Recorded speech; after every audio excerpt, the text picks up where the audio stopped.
Today, in the media conference with Lal Goel, which is brought to you by V4 News, Global TV, V4 Stream, News Gaon Se, Samvad Sarokar News, Organ Donation India Foundation and Gyan, our endeavor is to enlighten you with the current topic.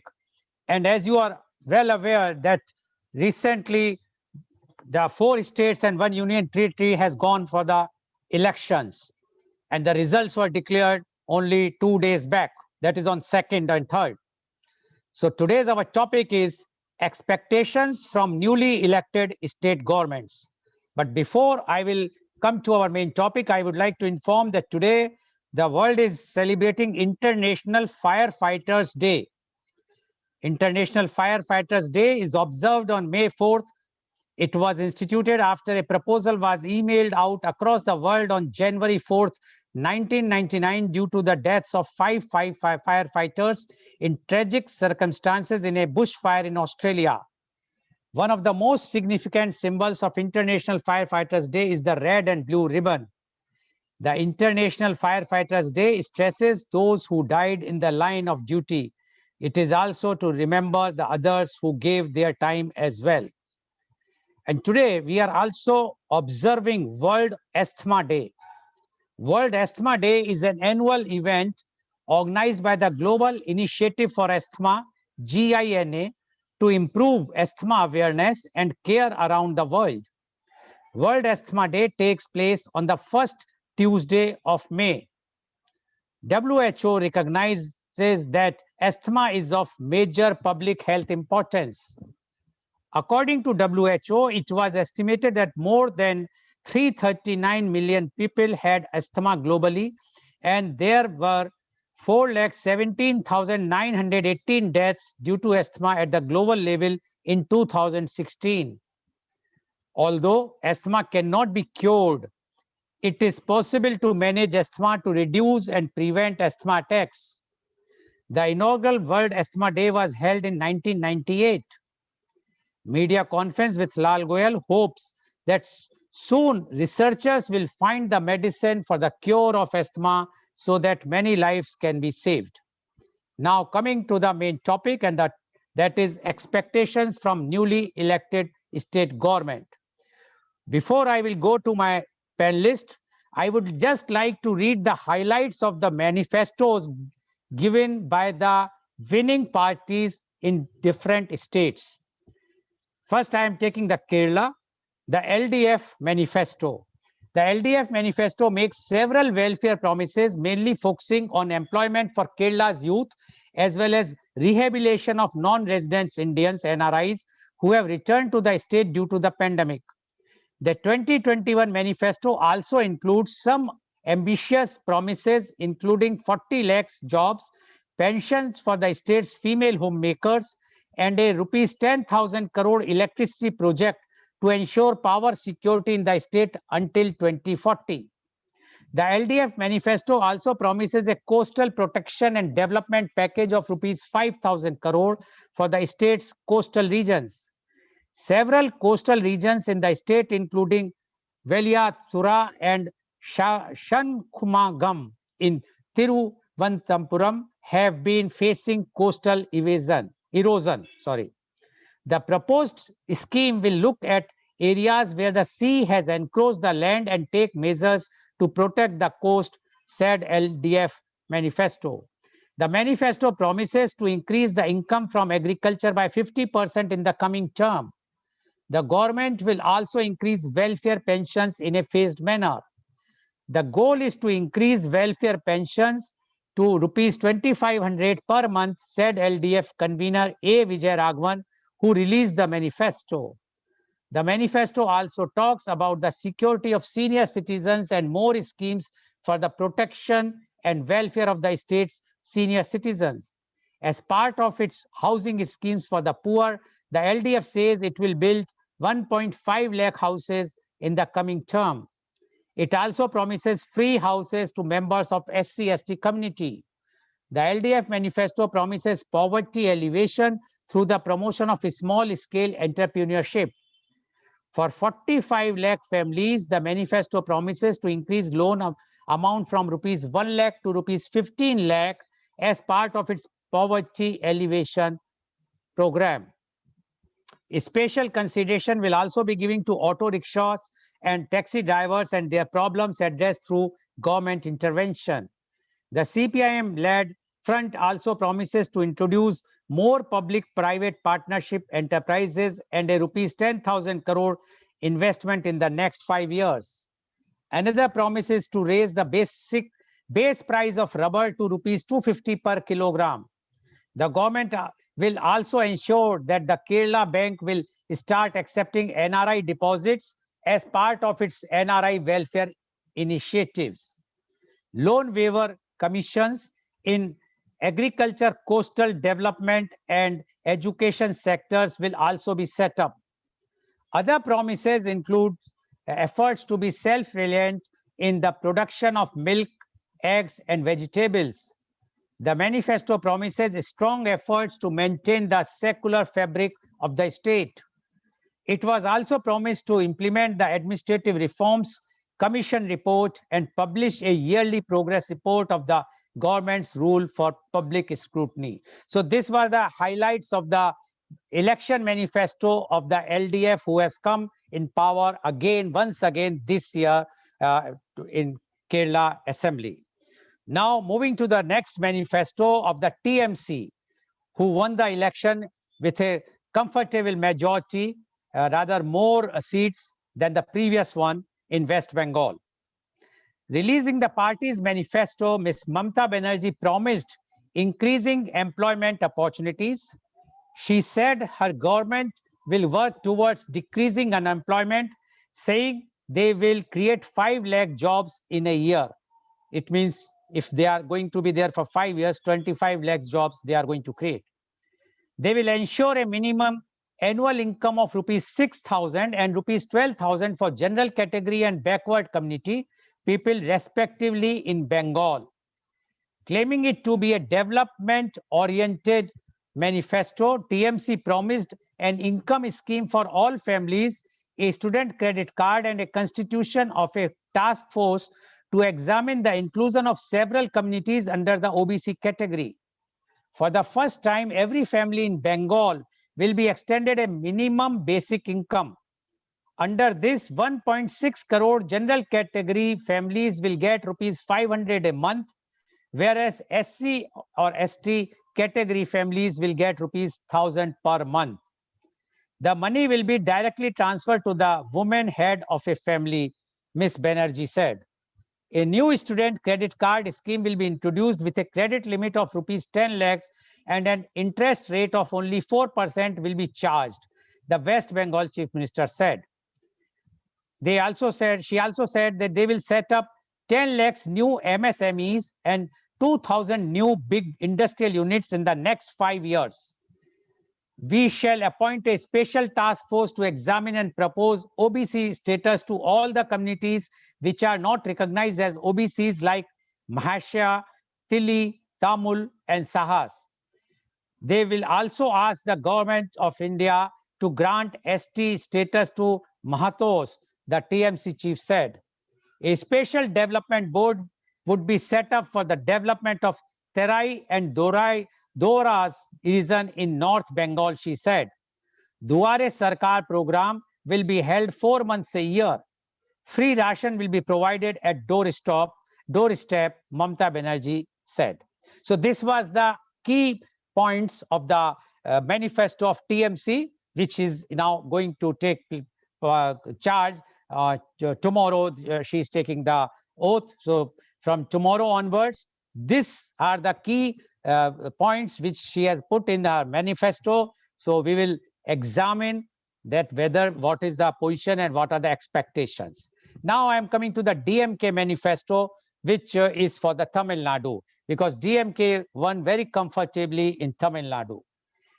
DMK manifesto, party's election manifesto, calling it the second hero, party candidates being the first hero, and promising a slew of benefits like 1 year maternity leave and free bus passes to women to travel in city and town buses. The party has promised to reserve 75% of jobs in industries for Tamils. All ration card holders would be given a one-time financial assistance of rupees 4,000 each. The document also seeks to appease Hindus by promising to earmark rupees 1,000 crore to renovate and consecrate temples and extend financial aid of rupees 25,000 each to 1 lakh people for undertaking pilgrimage. Mr. Stalin said special courts would be set up to try ADMK ministers facing corruption charges. The probe into Ms. Jayalalitha's death would be speeded up, he said. The document has 500 promises, including waiver of education loans for those under 30 and reduction in fuel prices, which Mr. Stalin has been promising in recent campaigns. The party says price of diesel would be brought down by rupees 4 and petrol by rupees 5 per liter. Gas cylinder price would be reduced by rupees 100, he said. Another promise that would have far-reaching impact is reduction in price of almond milk by rupees 3 per liter. In a balancing act, the party has promised to allocate rupees 200 crore to maintain churches and mosques too. Now, these points be basically about the fuel, that diesel be reduced by 4 rupees and petrol by 5 rupees and gas cylinder by 100 rupees and milk by 3 rupees per liter. We will see after this Friday, because Friday the DMK is taking, Mr. Stalin is going to take, whosoever will the elected representative will take the oath, and the chief minister, whether they will implement it in the first cabinet meeting or not. Next is the BJP manifesto for Assam. Mr. Nadda released the BJP manifesto. He revealed that under Mission Brahmaputra, the party would work to stop annual flooding in the state. The party also promised to build reservoirs to store excess water from the Brahmaputra and its tributaries. Another major promise is to empower women via Orunodoi, a flagship scheme of the state government that sees monthly payment of rupees 830 to deserving households. This will be extended to rupees 3,000, covering 30 lakh families, the party said. So from 830, which they are getting right now, now once this government, the BJP government is taking charge in Assam soon, so they will be increasing from 830 to 3,000 to 30 lakh families. Namghars or Vaishnaviti monasteries will be given grant of rupees 2.5 lakh, and an entrepreneurship scheme will also be launched. Another promise is to reconcile NRC entries under the mandate of the Supreme Court. This will be initiated in a structured manner to protect genuine Indian citizens and exclude illegal immigrants. And because our topic is expectations from newly elected state governments. So we are only taking these four state governments because the Puducherry comes under the union territory. So this time, and because the time limitation is there, so we will be talking about only these four newly elected state governments and the expectation of the common people, and also the whether these newly elected government, those who have promised so much in their manifestos, are they going to implement or not? Definitely, media conference with Lal Goel, not only now, after every 3 months, we are going to review and we will bring to you how many promises they have kept or not. So the viewers should know the manifesto should be implemented not only just by words, but by in spirit. Thank you. And now I am coming to my main topic, and that is expectations from newly elected state governments. And today we have a very, very elite experts in the field, and those who are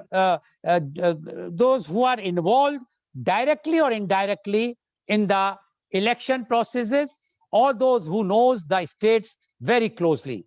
I would like to invite my first guest. He is Dr. C.V. Anand Bose, IAS. Dr. C.V. Anand Bose, IAS is one-man expert commission on labor to prepare an action plan for the welfare and development of the workforce in the context of COVID-19. He is also the principal advisor, Government of India Heritage Project. He was former head of disaster management, Government of India, and Central Draft Relief Commissioner, Government of India. He was the Vice Chancellor of National Museum, University of Delhi. He has authored 40 books in English, Malayalam, and Hindi, including novels, short stories, and essays. 4 of his books have become bestsellers. 4 books on Vastu and architecture and 1 book on housing received prestigious the Sharjah International Book Fair Awards. Dr. Bose is an housing expert, innovator, writer, orator, and visionary. The path-breaking institutions set up by him, such as Nimriti Kendra, Building Center, District Tourism Council, and Habitat Alliance, have been replicated at the state, national, and global level. He was the head of the prestigious Supreme Court Committee on the Treasures of Sri Padmanabha Swami Temple. Dr. Bose addressed United Nations General Assembly and specialized sessions 5 times as on various international issues. Dr. Bose is a recipient of 31 national and international awards, including United Nations Global Best Practice Award. He also received prestigious Jawaharlal Nehru Fellowship. Kerala government termed him Lord of Ideas. Former Prime Minister Mr. Manmohan Singh called him inspired civil servant, and our Honorable Prime Minister Mr. Modi called him Man of Ideas. Welcome, Dr. C.V. Anand Bose, on our show. Dr. Bose, you are very much involved, no, I will not say directly, but indirectly with all the elections. Earlier, directly, when you were the returning officer or the collector, or even when you were involved in the, when you were the principal secretary, cabinet secretary of the, or the chief secretary of the Kerala government. And now also, because you are dealing with almost all the governments, because as a one-man expert commission on labor. Now, you know, these elections have taken place. Governments, newly formed government are going to take the charge from tomorrow onwards. And they have promised many things in their election manifesto.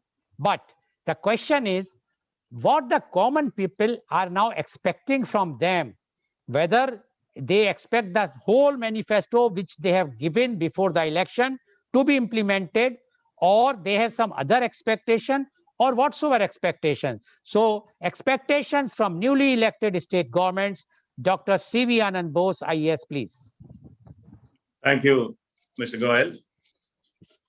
Close on heels of the declaration of result to the 4 state assemblies and to the Union Territory of Pondicherry. When we meet here, what comes to my mind is the opening scene of Shakespeare's Macbeth. There's the 3 witches meet. The first question, when shall we 3 meet again? In thunder, lightning, or in rain? The answer is when the hurly-burly is done, when the battle is lost and won. I think the only way to sum up this election is the battle is lost and won. The battle is lost only by one state government. All other governments which were incumbents, they have won it. In fact, this is a very balanced election, I would say. Perhaps for the first time that the public have decided to give one more chance to the incumbents. Maybe the last chance if they don't play it well. What people expect is action, not an alibi for inaction from the incumbent governments, which have been given one more new lease of life. Of course, in Tamil Nadu, the result is different, not because of particularly of anti-incumbency. Tamil Nadu always thinks differently. And in a democratic election, these are all lessons for us to learn. It is said that people get the government they deserve. Alexander Pope said, forms of government, let fools contest. That which is administered best is the best. There is also a saying, that government is the best which governs the least. With all these axioms in mind, when we look at the election results, I would say what the people expect of these governments is a manifestation of their manifestos. How they are going to deliver. They have promised so many things, but will they be able to deliver? And will they be able to deliver it on time? That is a question which is going to be asked by the people. And the answer from the ruler should not be like Hamlet, to be or not to be. People expect definite answer. They want proof to see that the governments are willing and the governments are able to deliver what they have promised in the manifestos. Now, if we take the states one by one, in Assam, it is very essential that there was a continuity in the government there. This is because of strategic reasons. You know, the Northeast is very important for us strategically and also from the point of view of India's internal security. You know, the insurgency has almost ended there. There is a semblance of peace and quiet in all the northeastern states, particularly in Assam. And developmental activities have been taken up by the existing government. Therefore, it is only reasonable that the public decided that this government should continue. You know, it's a very, very sensitive state. I had the opportunity to be the chairman of the technology mission for Northeast, all the northeastern states. And also till recently, I was advisor to the government of Meghalaya. In that light, I would say that we should have an extremely progressive policy on the Northeast. Therefore, this continuity there in the governance is something which is very, very welcome. You know, there are problems which are staring at us from outside across the border. The problem of the Bangladeshis. And of course, what is now given in their manifesto about the national registry. All these things are very important from the point of view of India's integrity, India's unity, and also our survival.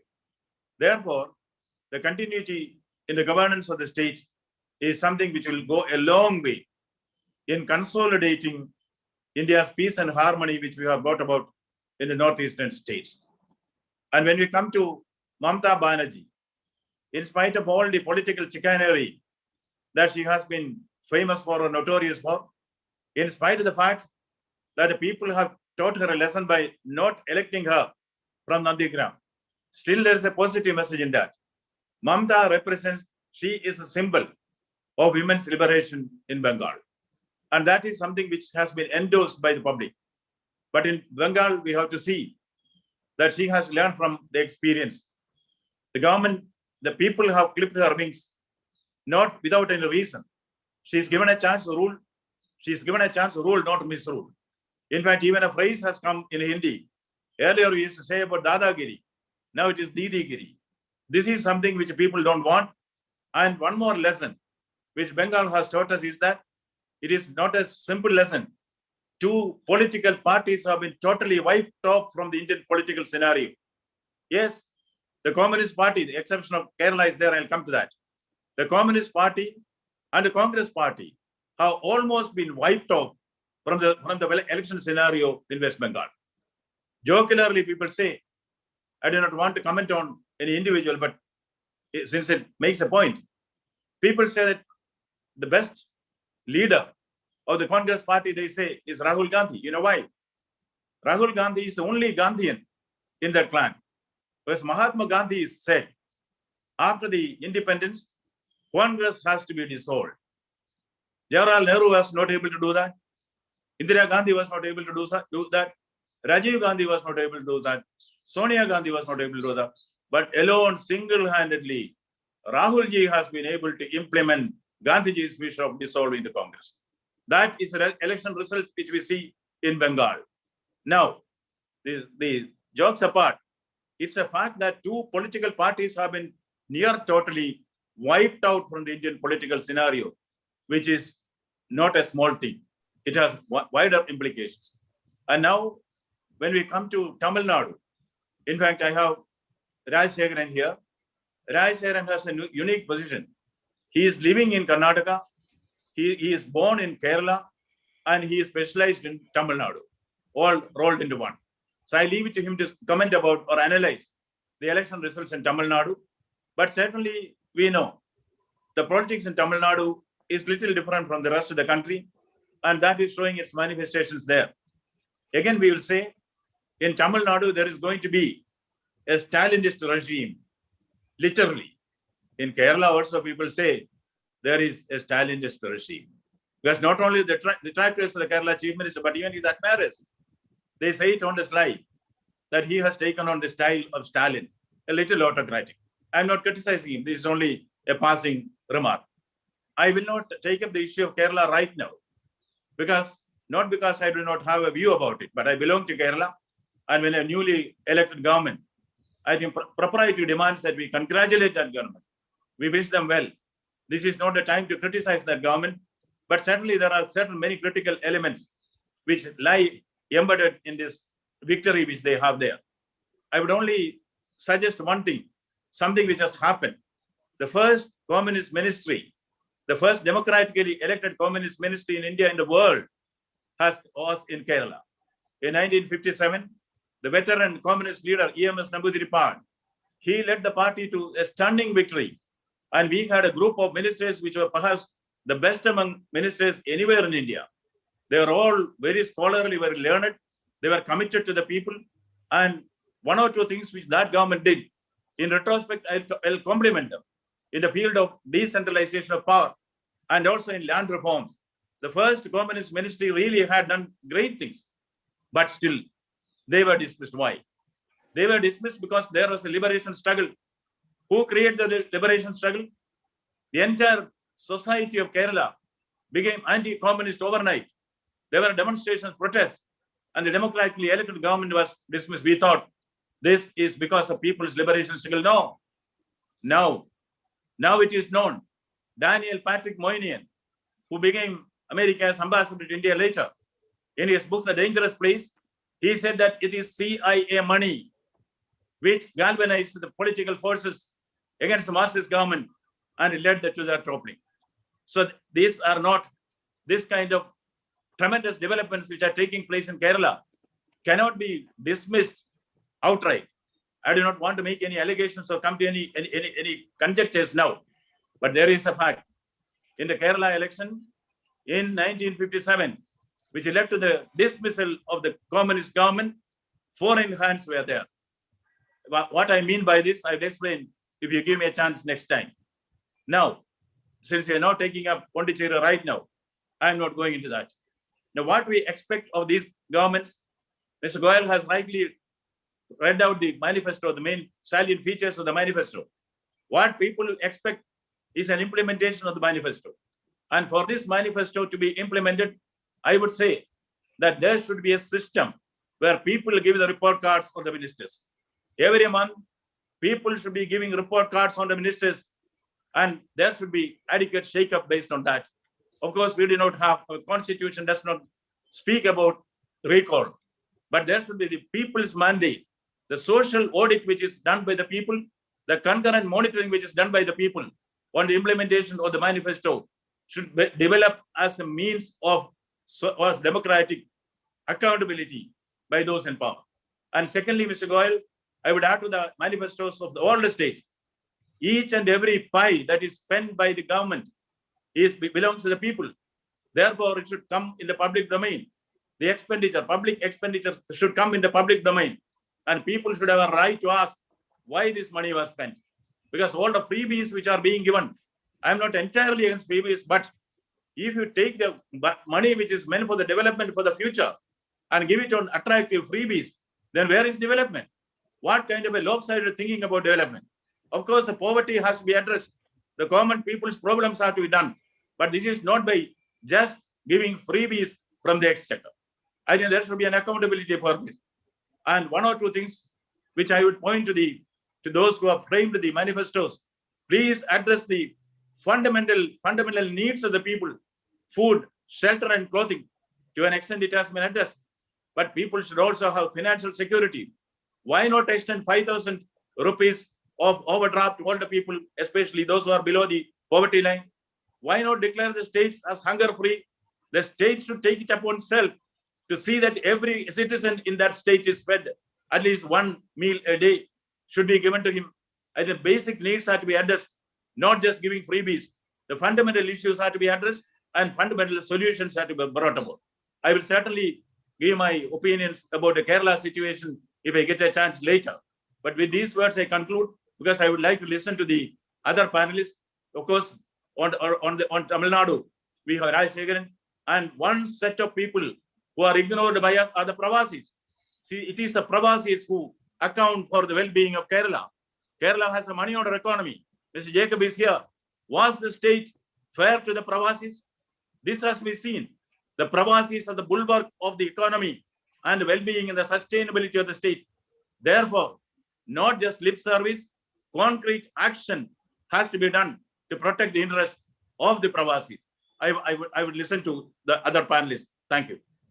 Thank you very much, Dr. Bose, for giving a very vivid analysis of all the states, all the 4 states, and what Dr. Bose has started from Assam, and he says that is a very welcome result, because he says the continuity of the government is very much required, especially in the border areas, northeast area, because of the internal security. And he says that this will definitely give more chance to develop that state as well as the security of the country.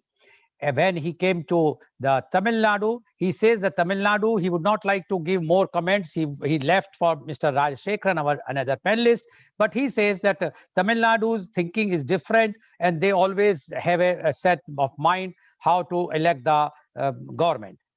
He says about West Bengal, he says that there was a phrase in Hindi called Dadagiri. Now it has come to Didigiri. He says that people now is not interested that there should be a Didigiri. But he says that one thing has shown in the West Bengal election, and that is the 2 national parties, left as well as Congress, have been wiped off from the scenario of West Bengal. Yes, at one time they were ruling the West Bengal, and now they are nowhere in. There are only 1 seat for their both combined left and Congress could hold. So this shows that the change is there, but only thing is whether Ms. Mamata Banerjee, according to Dr. Bose, will change her style of rule, style of functioning. That we have to see once the government will take charge and will show some results after taking the charge. And about the Kerala, he says that the Kerala has again elected the LDF with a good majority. But the only thing is whether they will be able to fulfill every ambition of the expectation of the people, or as well as fulfill the promises which they have given in the manifesto, which he says that manifesto, people expect that whatsoever you are mentioning in the manifesto, it should be fulfilled. But whether they will be able to fulfill or not, he also appealed to the manifesto writers that they should have addressed the basic need of a person: kapda, roti, makan, food, the shelter, and the clothes. So he says that not have been addressed. He says, why not the extra loan of 5,000 crore, 5,000 rupees per head overdraft to be extended to the senior citizens who are below the poverty line. So he says the expectations are many more. He also mentioned about the Pravasi. He says the Pravasis are the bulwarker of the Kerala state at least. And he says Whether they are going to fulfill all the expectations of Pravasis or not, that is to be seen. Thank you very much, Dr. C.V. Anand Bose, for giving your opening remarks and analysis of all the 4 states where the newly elected state governments are going to take charge from tomorrow onwards. Now, I would like to invite my next guest, and he is Mr. Neoli P. Rajashekharan. Mr. Rajashekharan is a writer, music composer, and CEO of Guru Management Consultants, Bengaluru. His creative and social activities includes publishing 6 Malayalam novels and over 40 short stories.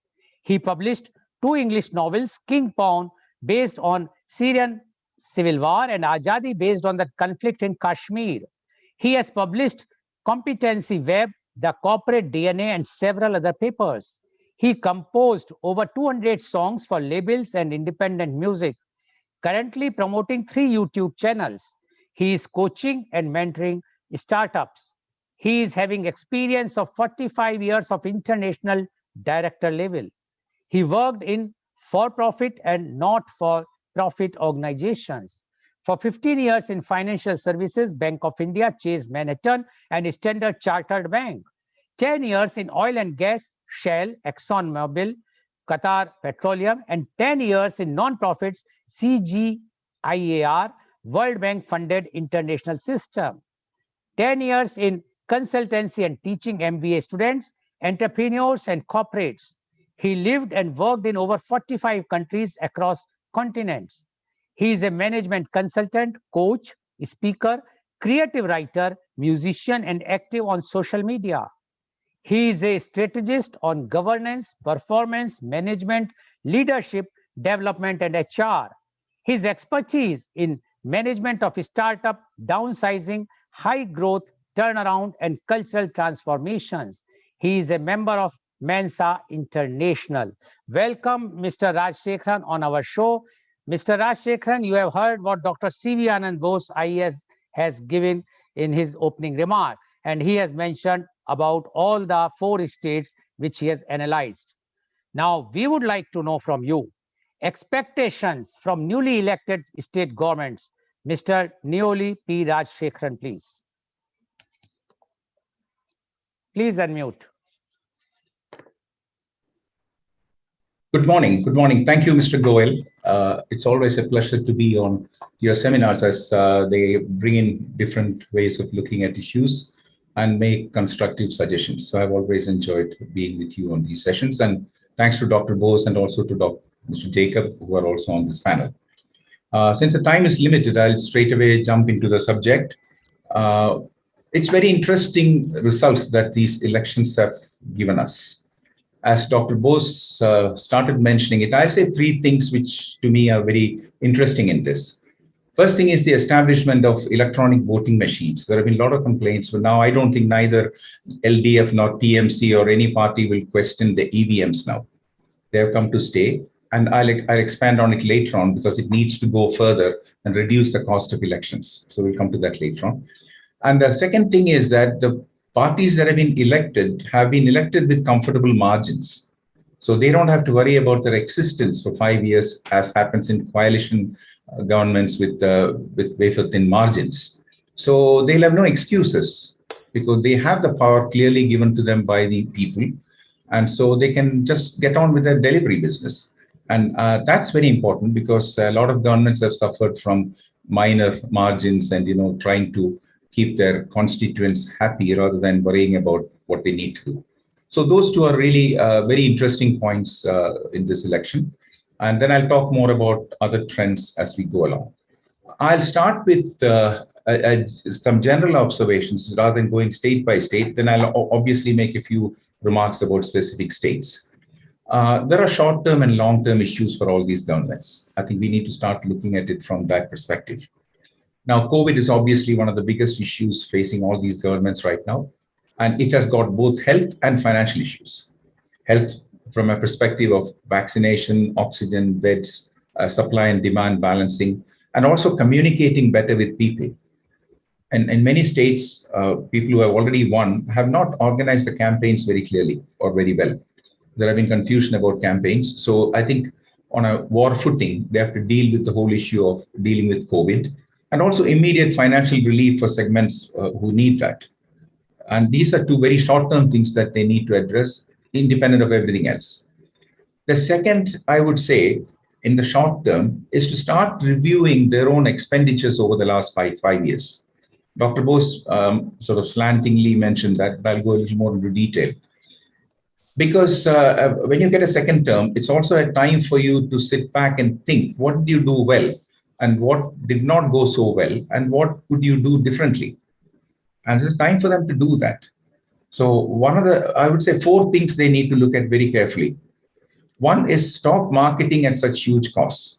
All these governments have spent tax money to promote themselves. And I don't know how much was spent. It's worth looking into that to see how much money has been spent on promoting themselves and their parties.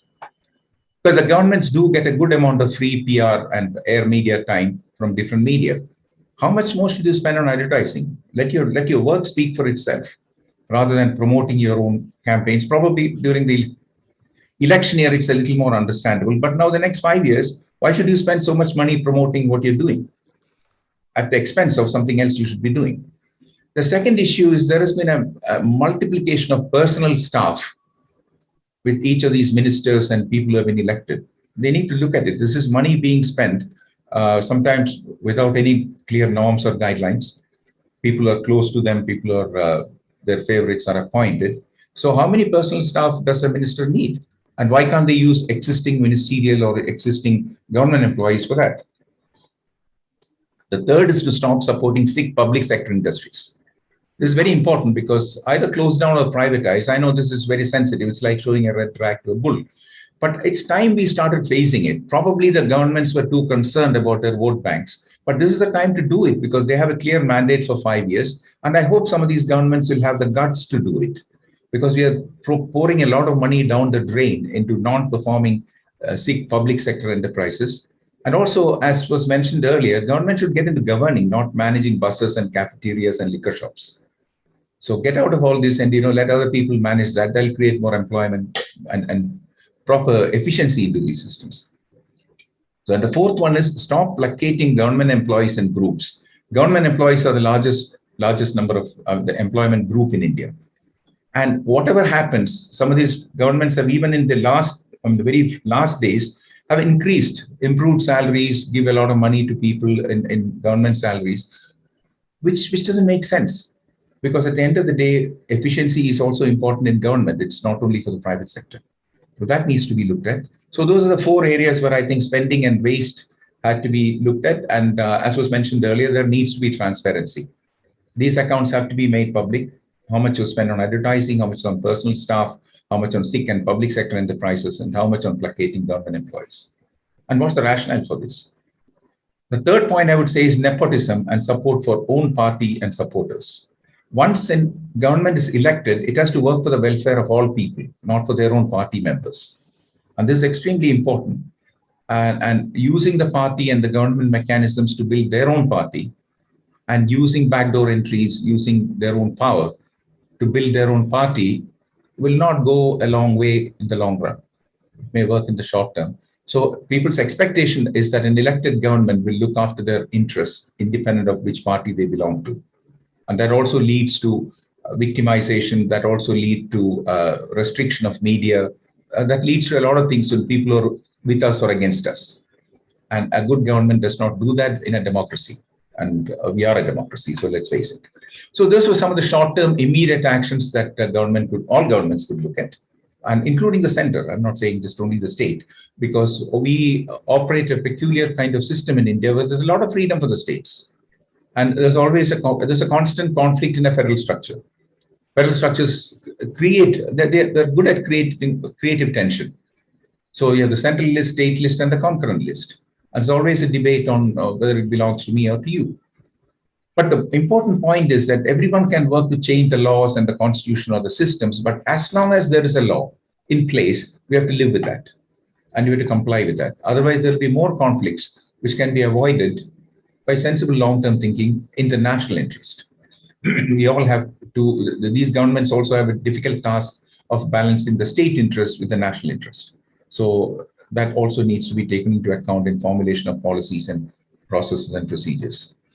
Now, I'll talk a minute about national interest, because nationalists are from all parties and religions. When I say nationalist, people immediately say, oh, you're BJP or you're this or you're Modi. I'm not talking about politics here. Nationalists are from all parties and religions. They're Indians. National security is an important issue, not only for us, but many, many countries in the world are working hard on this. And we are no exception.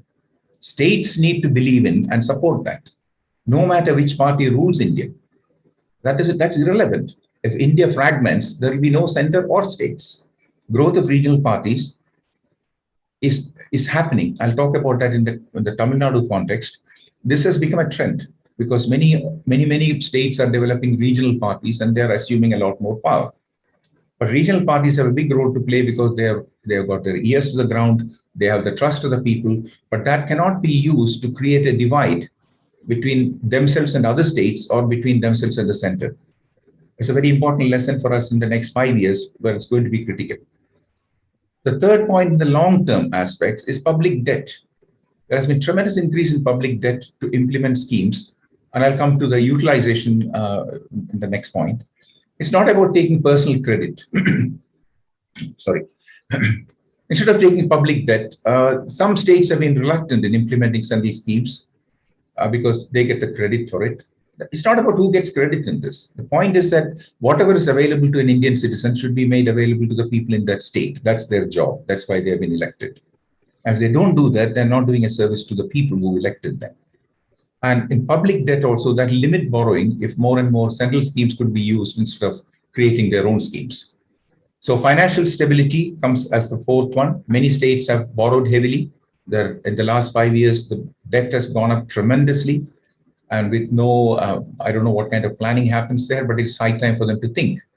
Because with continuity, they're also accountable for what they created in the past. When new government come in, they could have washed their hands off and say, now you handle it. They can't.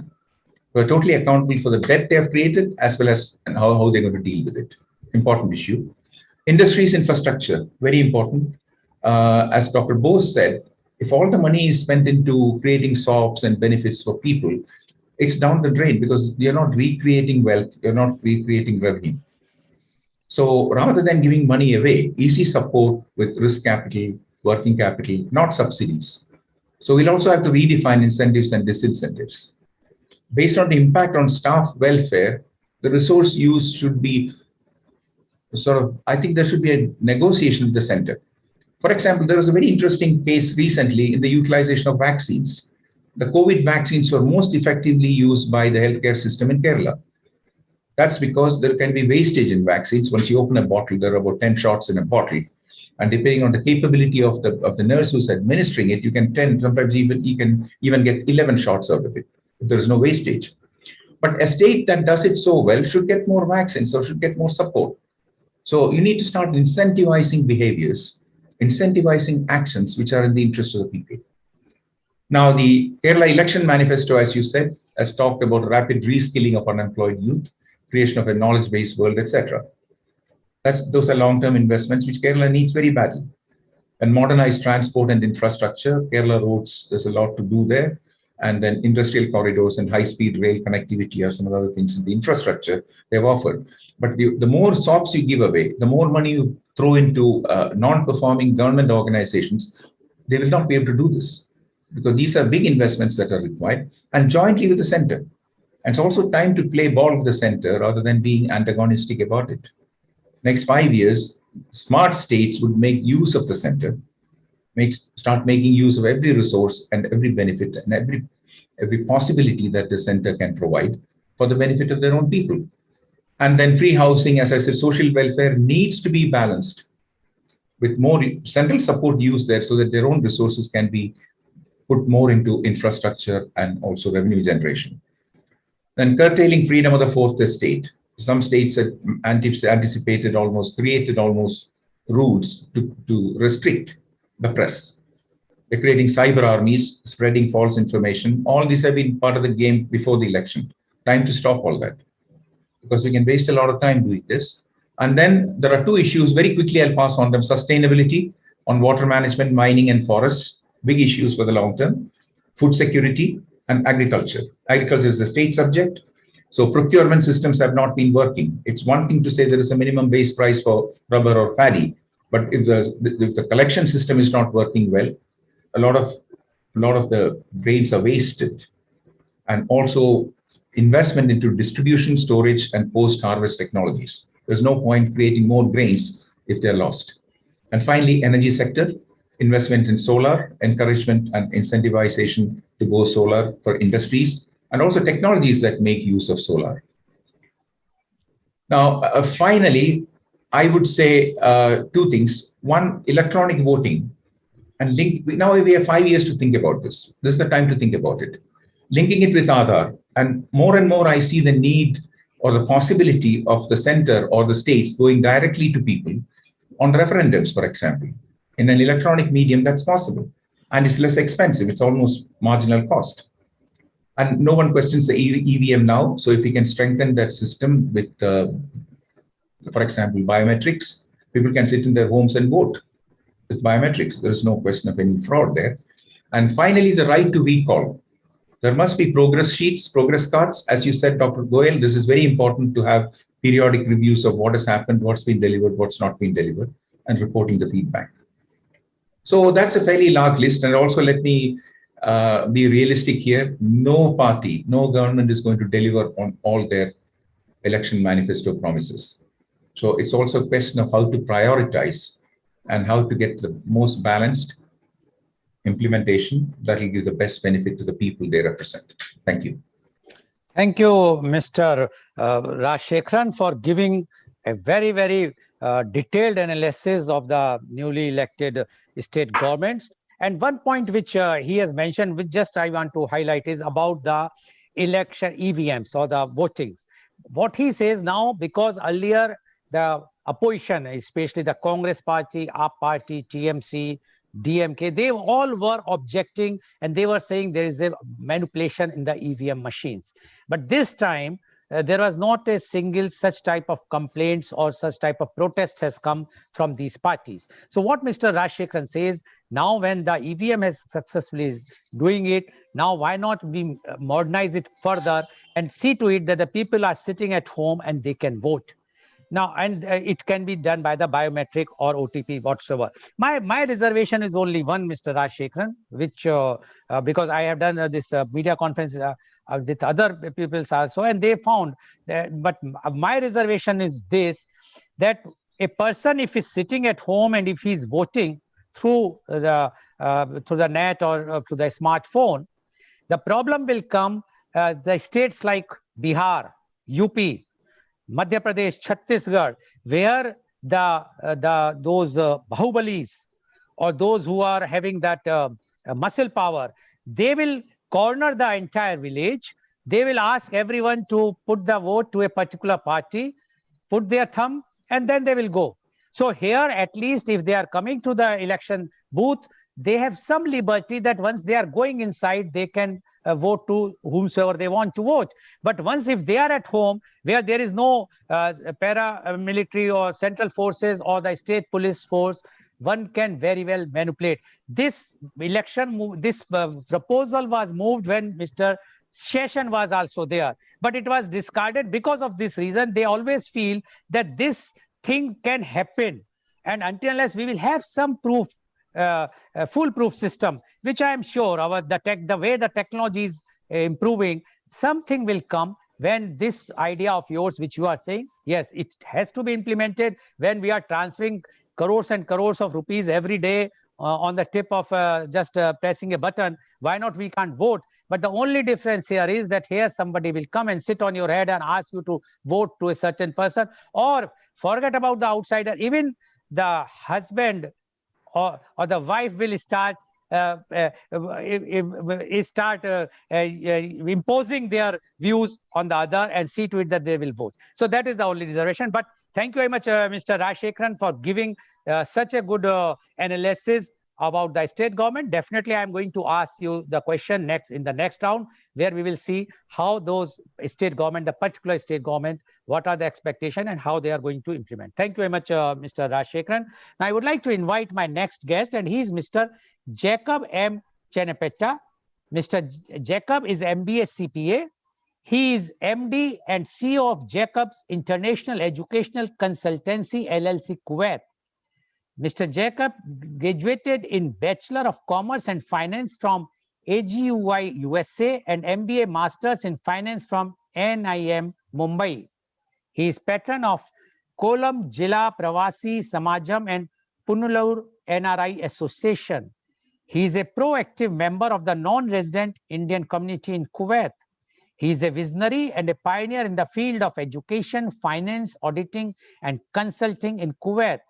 He took up the task of spreading awareness of literacy and provided the necessary infrastructure.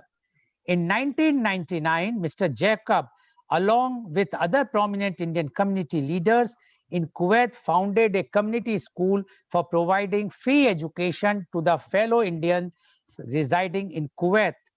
For his exemplary social work, Mr. Jacob was awarded and recognized in India as well as in Kuwait. Welcome, Mr. Jacob M. Chenapetta on our show. Mr. Jacob, you have heard what Dr. C.V. Anand Bose IAS as well as what Mr. Neoli P. Rajshekharan has spoken. And both have given their views about the newly elected state governments and somewhat what are the expectations the common people expect from them. Now, as Dr. C.V. Anand Bose mentioned about you, you are a very prominent Pravasi who is in Kuwait and you are from Kerala. And you know the maximum Pravasis in Middle East from Kerala. And the problems and the challenges the Pravasis are facing, and especially during now the COVID time for last 2 years or for last 1 year and say 2 months is tremendous. Now, the state government now, which has come repeated again in the Kerala, especially I'm talking of Kerala right now, is from the LDF. So we would like to know from you, from the point of view of the Pravasis, expectations from newly elected state governments. Mr. Jacob M. Chenapetta, please. Hello, very good morning to you all. The brain of idea, the veteran administrator, one-man expert commission of India, Dr. C.V. Anand Bose, IAS, Mr. Lal Goel, the host of this program, Mr. Rajeshekharan, the another guest, and dear friends, those who are watching this program across this world. Good morning to you all once again. My sincere thanks to you all for giving me this opportunity, this unique opportunity to speaking at this media conference on Zoom platform regarding the Pravasi issues. It gives me immense pleasure to be in the midst of you this morning. I'm greatly privileged and honored to taking part of this media conference in the midst of many uncertainties. Now, first of all, I congratulate Election Commission of India conducting a election very peacefully, mostly all the states conducting an election in democratical way according to the laws of India. I take this opportunity to congratulate him and his missionary across 5 states.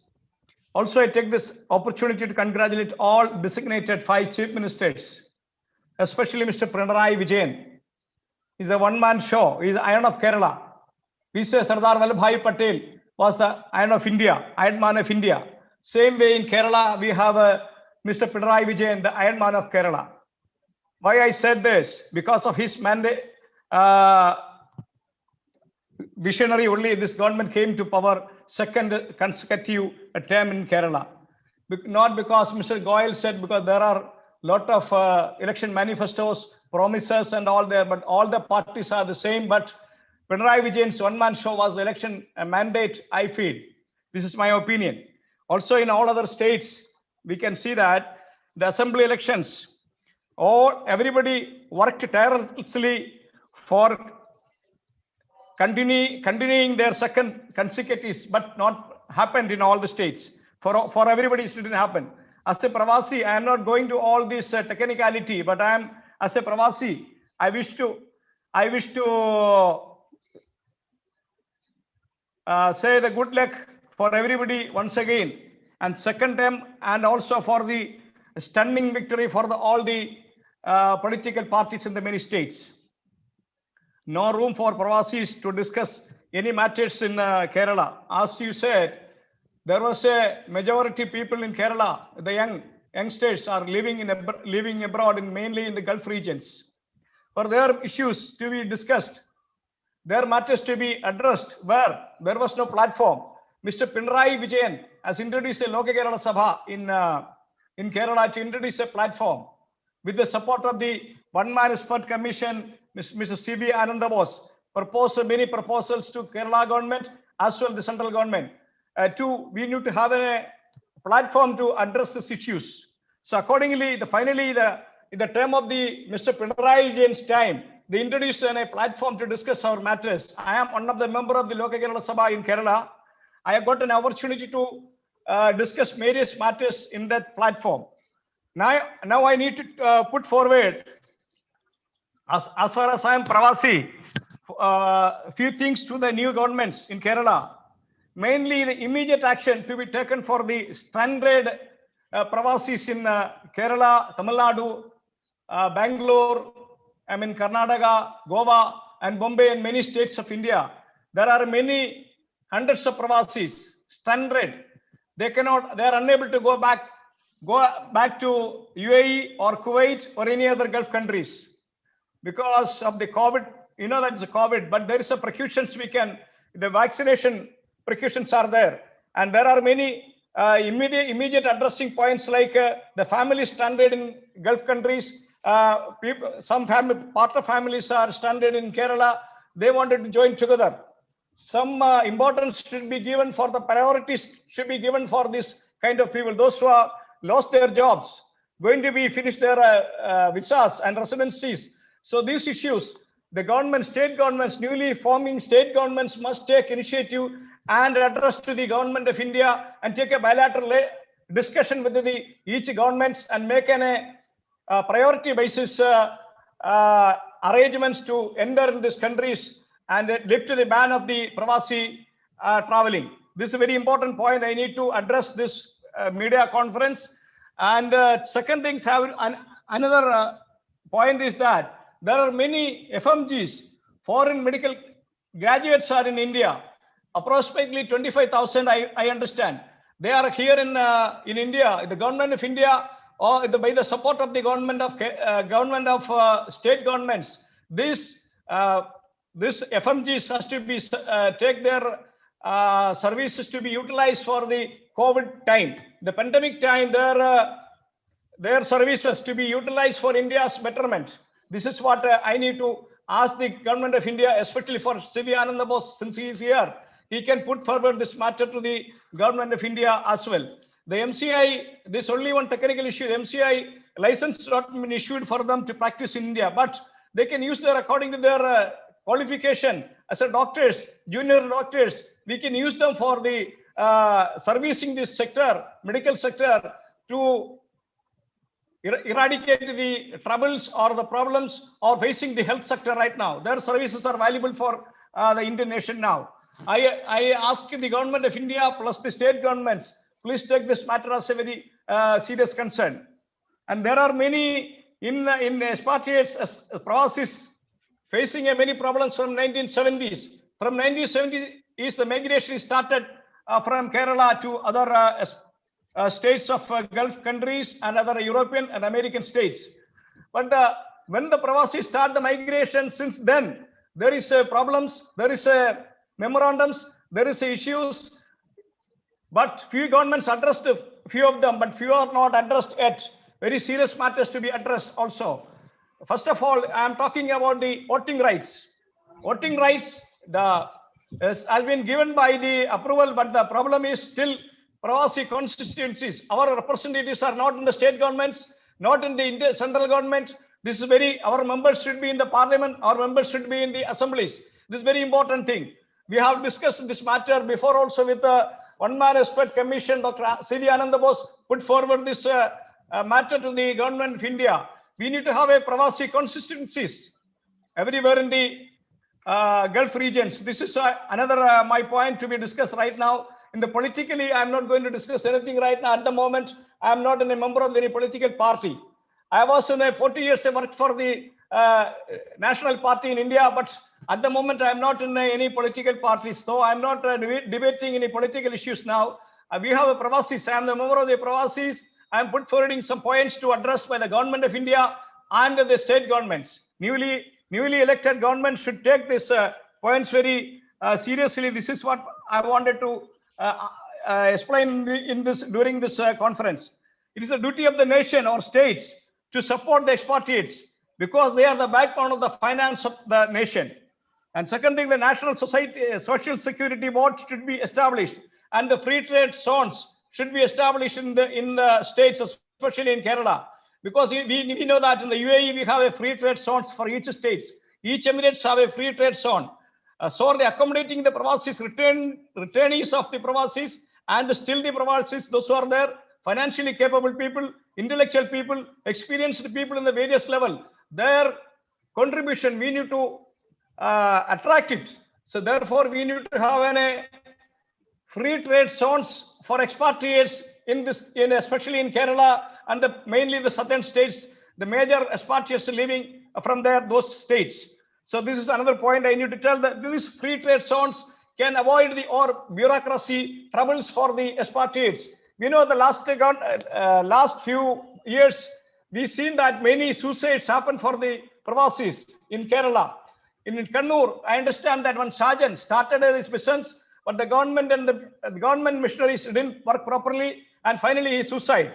And he invested a lot of money in a project, but finally he didn't get the proper approvals from due to the ignorance of the bureaucracy. Therefore, we should have a zone for the issue and discuss this matters, separate zone for Pravasi zone.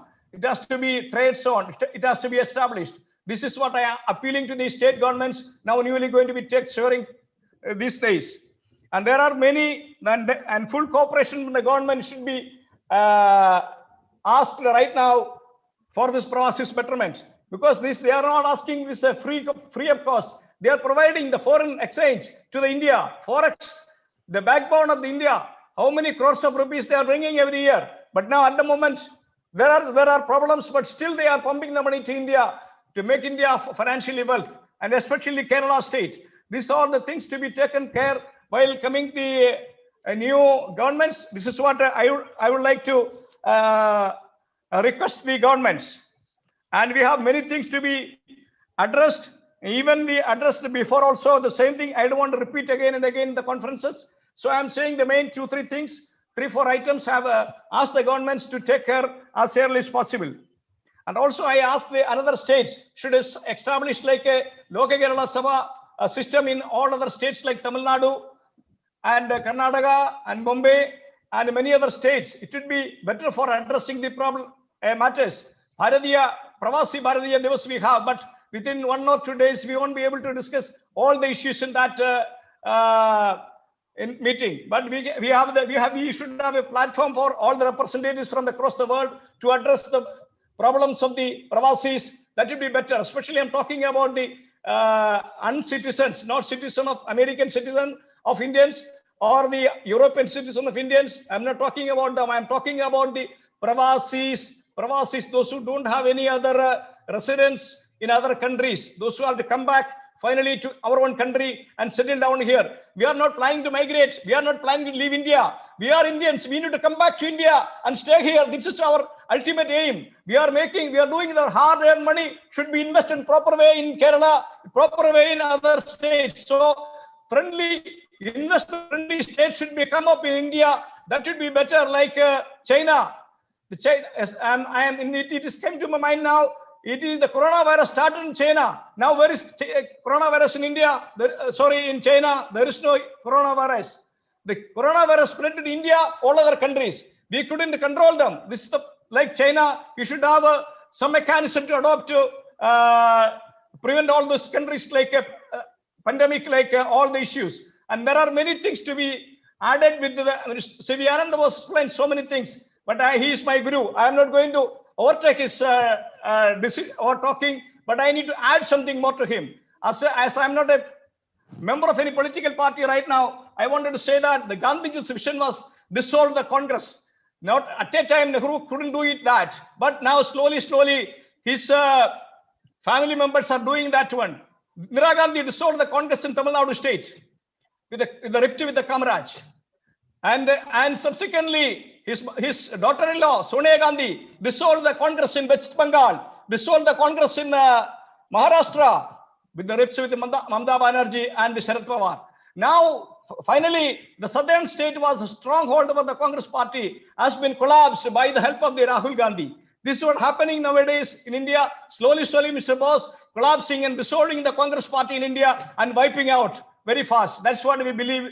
And that is the result of these elections now we can see. Anyway, I'm not prolonging my talk right now. Any question is there from Mr. Goel? I will address it again. Let me conclude with all these points. I hope this media conference will take all these matters to the governments and the particular authorities. I hope that competent authorities can take this all matters to solve this. I hope that. Especially our Pravasi constituencies is a very important matter, and the FMG is very important matter, and stranded expatriates need to go back to their country and earn their food.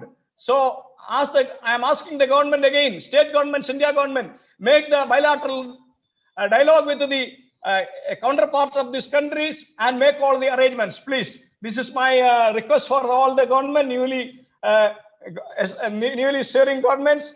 And thank you for this opportunity given to me to discuss this matter. Thank you very much, Mr. Goel, once again. And also thank you for all the panelists in this conference. Thank you very much, Mr. Jacob, for giving such a forceful expectations from the Pravasis. This is the agony, because he is in agony. It's not he. The Pravasis are facing trouble now. The same Pravasis who used to pump crores and crores of rupees or dollars in India, they are facing problem because of the COVID, and their expectations from the state governments or the central governments are that when they have taken care of the finances of the state government or the central government, now it is the time to give them something. Although they say that we don't want anything free, we are ready to invest the money in India, but we want some facilities. And the first point which he has made is that there are lots of Pravasis who are stuck up either in India or in the other country.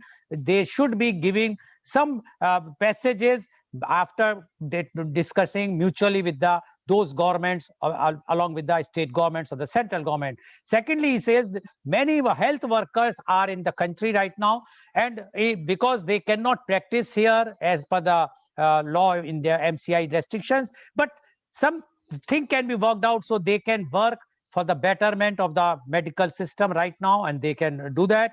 Thirdly, he says about the voting rights. He says the Pravasi constituencies are very much required. Virtual constituencies, which Dr. C.V. Anand Bose has proposed earlier. So it is in pipeline, but he says we require so that our voices can be heard in the parliament properly, and that's why he is insisting for those constituencies.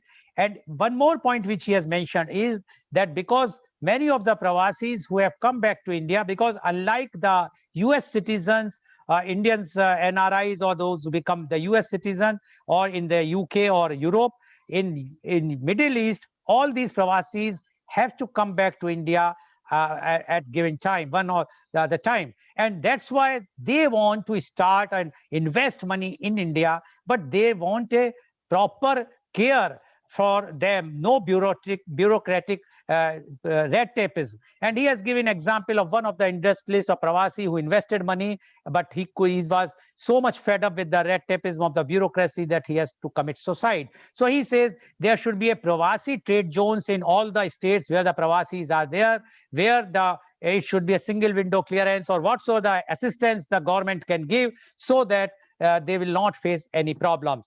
And he says the expectations are so many.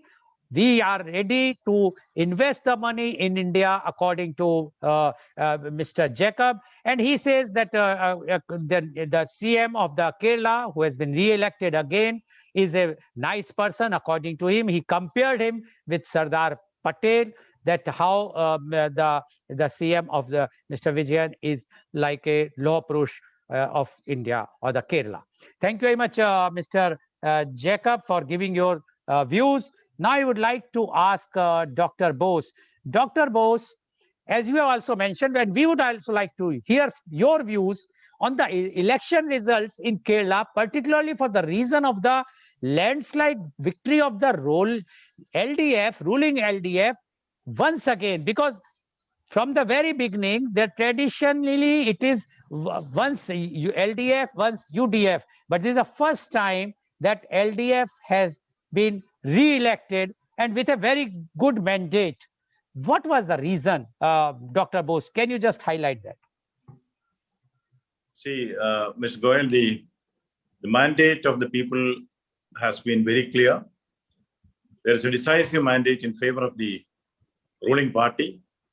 So whatever is the reason behind it, democratic proprietor demands that we accept the mandate, we compliment the Chief Minister, we wish him the very best. But one or two things which I would like to mention here.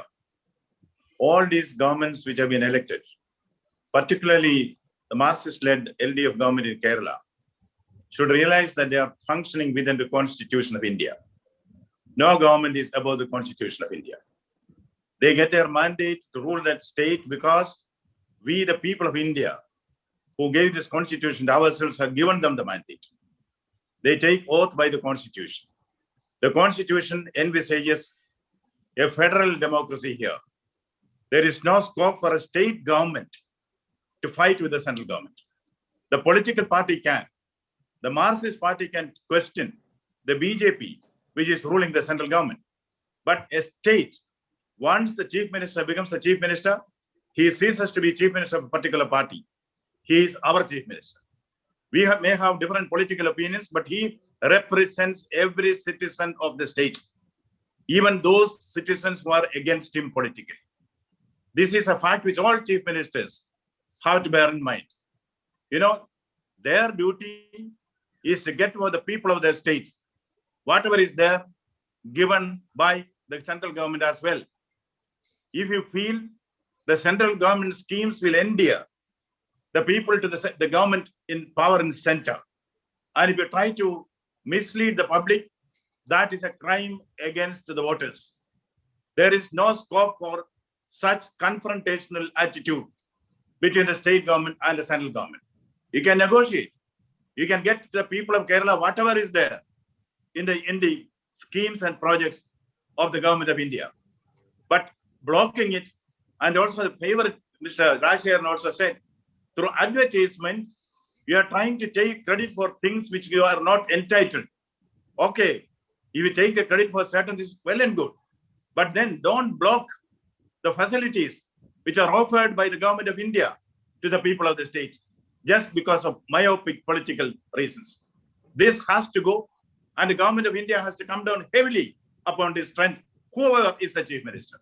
And number two, the attitude of the chief minister is very important. Nobody can dictate terms to a chief minister as to how he should change his style. I remember in a lighter vein, when I happened to meet him a few years back on an informal chat, I said, in Delhi, people are all happy about him. He said, why? I said, because you are strong. We want the chief minister to be strong. The chief minister is strong. But that strength should be used for the benefit of the people. As Shakespeare said again, it is good to have a giant's strength, but it is foolish to use it as a giant. This is not my view alone. Lenin in his testament has written very clearly about Stalin. He said, comparing Stalin and Trotsky, the two leaders there, Lenin said, Stalin is arrogant. Stalin does not have any regard for the feelings of others. Stalin snubs people. And Lenin said, we do not want such a person there. I'm not comparing anybody, but if anybody has such tendencies, please see that you are the servant of the people. You are not the master of the, you may be master of your party, but you are the servant of the people. Any political leader, however strong he thinks he is, he has to submit himself to the will of the people, because it is the will of the people which has put him in that chair. This applies not only to the chief minister of one state, chief ministers of all states. If you have political differences, do it by all means. Do it by all means. But the state government has no reason no justification for a confrontationist attitude with the center. You can negotiate. The government functions with, there is this instance of Jet Li. Jet Li was defeated by Amarinder Singh, Captain Amarinder Singh. Captain Amarinder Singh on record. He said, we are political rivals. But when as chief minister, when I go and meet Jet Li as a finance minister, he said the relationship is different. It has to be different. This confrontationist attitude, which destroys the well-being of the state, has to go. There should be conciliatory approach. And it is a duty of the state government to see that every penny given by the central government is taken and given to the people here. Now, again, Mr. Rajshekharan said, issuing all kinds of, schemes are okay. Where does the money come from? I don't want to take more time. For the benefit of all the viewers, you all know, there are only certain ways through which central funds can come to any state. By fighting political fight, you cannot. Main thing is a finance commission. The finance commission makes recommendations on how to devolve finances between the center and the state. Once a decision is there, even if a particular state government writes letters or criticizes, they cannot do it. Their mandate is not above the mandate of the nation. Now, there are other ways. The central budget, which has got centrally sponsored schemes. Why Kerala is not getting it? As a person who has spent 45 years in public administration, I say, Kerala is not getting it because Kerala is not fulfilling its share. If it's a 50% centrally sponsored scheme, money will be released only if the state government also provides 50%. Without doing that, don't mislead the people. Then there are special central assistants. Yes, there are special central assistants. This government in Kerala, I'm speaking only of Kerala because your question is on my view about Kerala. How came that those who swear by the scheduled caste and scheduled tribe, the money which is given by the government of India has not been utilized? This money which belonged to the scheduled caste and tribes have not been brought and given to them. And now when they say 10,000 crores, 20,000 crores, where does the money come from? In a lighter vein, Mr. Goel, and with this I will conclude. There was one general old man, Shankaran Nair. Shankaran Nair is in his deathbed. He calls the lawyer. He is dictating his will and testament of Shankaran Nair. 1,000 acres of tea estate in Munnar to my first son, Ramankuti. 30 buses and one Benz and one BMW to my second son, Madhavankuti. Then 10,000 acres of paddy field in Kutanad to my daughter, Amrikuti. Then he kept quiet. Everybody thought something has happened. They said, why this silence? He is saying, in a few days left for me, I was thinking, how will I acquire all this wealth? This is a state of affairs in Kerala. The treasury is empty. The treasury is empty. And now when they say, this is nothing better than Shankaran Nair's will. Be realistic. Be truthful. People should know. That is why I said, there should be a record, progress report to be given by the people. And the source of funds, the expenditure as well, should be there in the public domain so that people can make them accountable. Empty vessels make loud noise. Please stop making loud noise. Ask, come down and do your work. People expect you to act. We want action, not an alibi for inaction. This applies to all democratic governments, not only to the government of Kerala. Thank you. Thank you, Dr. Bose, for giving your very, very forceful answer to my simple question. But anyway, because of the paucity of time, I would now go to our next panelist, and he's Mr.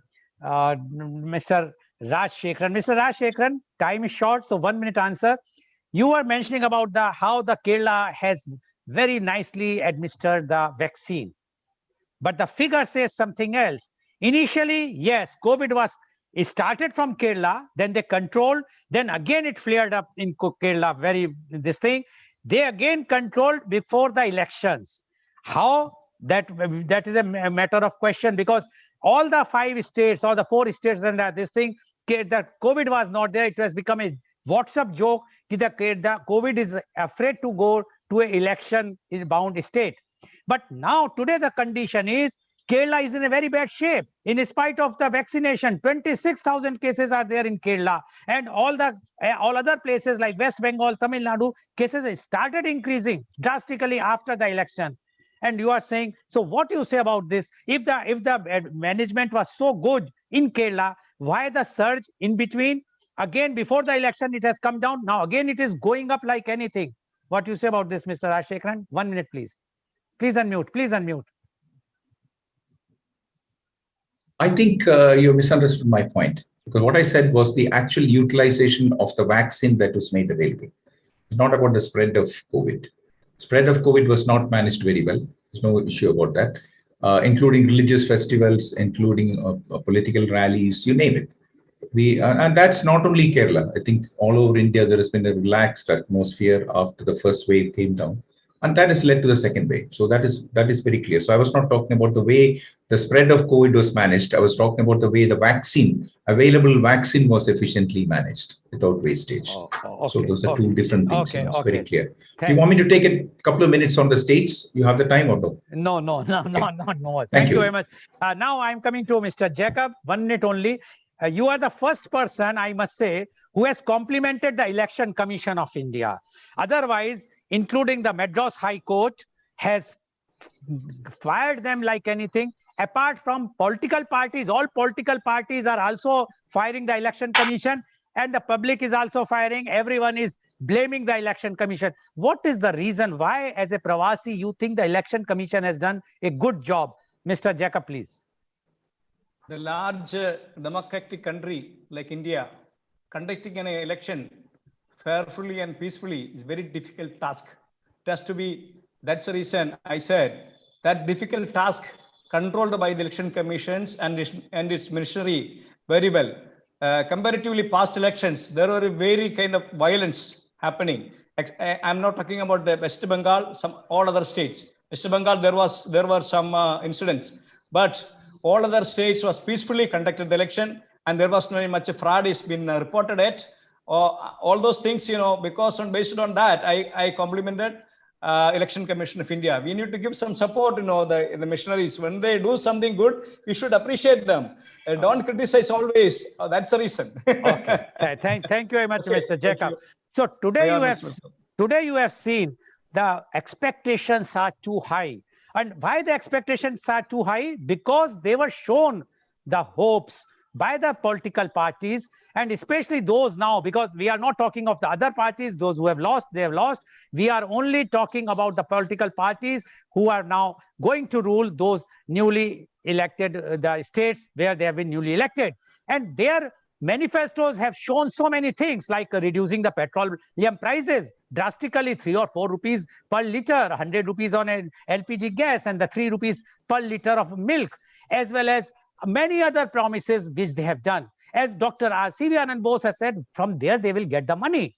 So this is also a question. So expectations are high. Mr. Rajshekharan has analyzed in a very, very clear way that whatsoever they are doing, they should work in a federal system. They must give respect without any confrontation attitude. They must work in line with the center government. And Mr. Jacob has given all the demands, what the Pravasis are expecting from these newly elected states. So today's program, which has been live telecasted by the V4 News, Global TV, V4 Stream, Newsgaon se Samvad Saroka News, as well as shown live on Facebook and YouTube. And our endeavor is to enlighten you with the current topic every day. And tomorrow our topic is COVID returns, impact on criminal cases in India. And we have 3 young but very dashing advocates, Advocate Sidhanshu Khandelwal, Advocate Shivang Bhargav, and Advocate Srijan Mishra. They will be there tomorrow to discuss the COVID returns impact on criminal cases in India. Thank you very much, Dr. C.V. Anand Bose.